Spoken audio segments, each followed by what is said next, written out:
Madam President, dear colleagues, dear Commissioner, thank you very much. The ECR Group strongly condemns the violence in Tigray.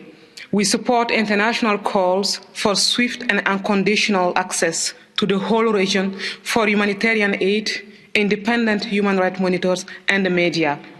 The vast majority of the 6 million inhabitants of Tigray have been without adequate food, water, and medicine for weeks. 2 million civilians are reported to have been driven from their homes. In the north, the harvest is said to have been burned.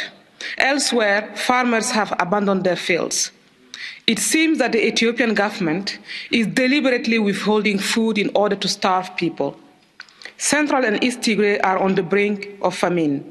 Recent promises of humanitarian access have been insufficient and uncertain.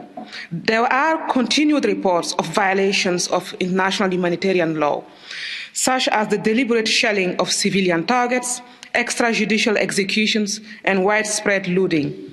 It's also reported that sexual violence is a weapon of war in this conflict. The offensive by the Ethiopian government army against Tigray has rekindled the old conflict with Sudan over the Al-Fashqa border region.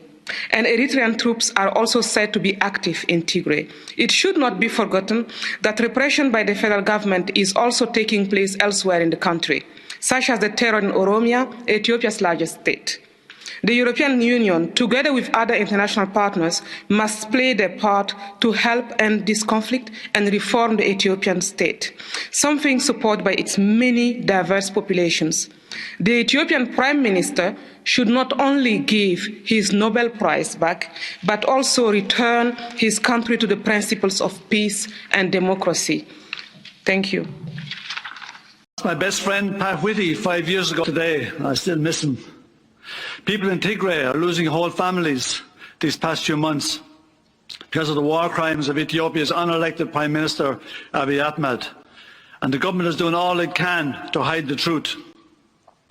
Ethiopia ambassador to EU, Hirat Zamin, came to our Foreign Affairs Committee 2 weeks ago, and a lot of what she had to say was a work of fiction. She said, "We are restoring the law and order situation. The operation, as you might be aware," she said, "has been concluded within 3 weeks." This is not true.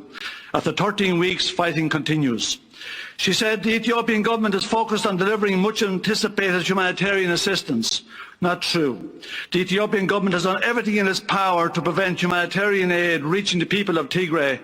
Aid agencies have been badly frustrated. She said the Abiy Ahmed government tried its best to take on board the TPLF leadership. Not true.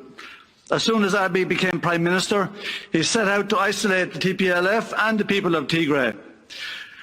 He dissolved the ruling coalition of which TPLF were part of. Now he's expelled 17,000 Tigray soldiers from the Ethiopian army, and the Ethiopian's airline have fired all their workers from Tigray. If Abiy's government had any interest in the truth, it would allow independent UN-led investigations in Tigray and give access to independent media. In total violation of international law, Eritrean troops are in Tigray committing unspeakable atrocities, murdering civilians, looting, destroying public property, factories, hospitals and religious sites. And still Abiy Ahmed denies the presence of Eritrean troops in Tigray. His peace deal with Isaias Afwerki, Eritrea's president, looks more like a war deal now, a vengeful marriage of convenience against the people of Tigray. A government accused of committing war crimes in Tigray, using hunger as a weapon, and one that continues to blatantly lie about the involvement of Eritrean troops in Tigray, cannot be trusted to deliver relief to Tigray. A government that deliberately burned fields of crops in Tigray cannot be trusted with delivering food aid. A government that causes suffering and deaths on its own citizens in a treacherous partnership with Eritrea's president, a ruthless dictator, cannot be trusted with ending the suffering of Tigray. Sadly, too many of the world's powers are content to ignore the slaughter taking place in Tigray. The Americans, the Russians, Saudi, UAE and others are still happy to do deals with this war criminal, Abiy Ahmed, as they scheme to plunder Ethiopia with his help. If Europe stands for anything, let's see some real effort and put an end to the persecution of the people of Tigray. And let's see Abiy Ahmed Anna Farki held to account in the International Criminal Court.